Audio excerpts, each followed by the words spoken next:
Every time I lit the beacon, the ocean screamed, not with the roar of waves or the shriek of the wind, but with human voices, thousands of them, a chorus of despair rising from the depths. It started the day I arrived at St. Jude's Rock, a jagged tooth of granite clawing at the sky, a place forgotten by maps and men. My predecessor, Old Finnegan, had left in a hurry. His only no scrawled on a yellowed tide chart read, "Don't listen to the water."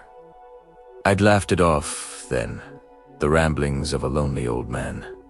I wasn't laughing anymore. My name is Thomas. I came here to escape the noise of the world, to find solace in the rhythmic crash of waves and the solitary cry of gulls. But the silence I sought was a lie. The real noise began at dusk. The moment the great lens began to turn, casting its golden spear across the churning sea, the screaming would start. It was a cacophony of pain, a tapestry of terror woven from 1,000 last breaths, whispers of "help me," cries of "it's so cold," and the gut-wrenching sobs of children. They weren't just sounds. They were memories, imprinted on the very water itself. At first, I thought I was going mad, a victim of the crushing isolation. I'd cover my ears, humming sea shanties until my throat was raw.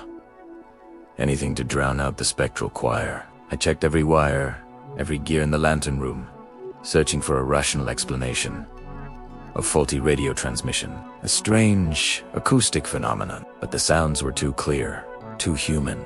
I started keeping a log, not of the weather, but of the voices. A woman named Alara, lost in a squall in 1882.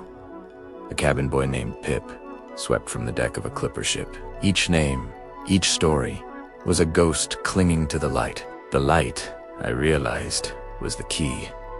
It didn't just warn ships away from the rocks. It did something else. It agitated the water, stirred up the past. It was like a needle on a record, and the ocean was the vinyl, etched with the grooves of every soul it had ever claimed. The light played their final moments on a loop. I tried, one night, to leave the beacon unlit. The darkness was absolute, a suffocating blanket. The silence was even worse. It felt hungry. Hungry. On the horizon, I saw the faint lights of a distant cargo ship, sailing blissfully unaware toward the hidden jaws of the reef. My heart pounded in my chest. If I did nothing, their screams would soon join the chorus. My silence would be their death sentence. With trembling hands, I fired up the lamp. The beam sliced through the night, and instantly, the screams returned, clawing at my sanity. But this time, I saw the cargo ship alter its course, its lights turning safely away from the danger. I had made a terrible choice, a cursed bargain. To save the living, I had to listen to the dead. The weight of their agony settled on my shoulders, a burden heavier than any anchor. I was no longer just a keeper of the light. I was a custodian of sorrows, a warden of watery graves. I began to respond to them. I'd stand at the window, shouting their names back into the storm. "I hear you, Alara. I'm sorry. Hold on, Pip. You weren't alone." It was madness, I knew, but it was the only thing that kept me from shattering. I was their witness, the last soul to acknowledge their existence. I was trapped between the living and the dead, my only companions, the ghosts in the waves and the steady, sweeping light that gave them a voice. Days bled into weeks, weeks into seasons. My face grew gaunt, my eyes hollowed out by sleepless nights, and the constant, mournful symphony. I stopped trying to understand it. I simply accepted my role. I was the keeper of St. Jude's, the listener for the lost. I found Finnegan's old logbooks hidden beneath a loose floorboard.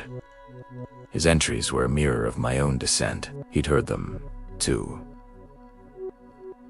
He wrote about a pact, an ancient understanding. The light demands a sacrifice, not of blood, but of sanity. The keeper must listen, so that others may sail on. Deaf to the ocean, is it terribilis secrets. One night, a new voice joined the choir. It was faint, frightened, and horrifyingly familiar. It was my own. It wasn't my present voice, but a future echo, a whisper of the day the sea would finally claim me, too. "It's so cold," it whispered, joining the thousands of others. I looked out at the light, my light, sweeping across the waves. It was no longer just a beacon. It was my legacy, my curse, and my tombstone. I am a part of the ocean now, even as I stand on the rock. And every night, as I light the beacon to save the living, I listen for my own scream, waiting to join the chorus forever. Thank you for joining me on this chilling journey. If you enjoy stories that explore the mysteries of the deep, don't forget to like this video and subscribe for more tales from the edge of the known world. Let me know in the comments what you think the light really is. Until next time, stay curious.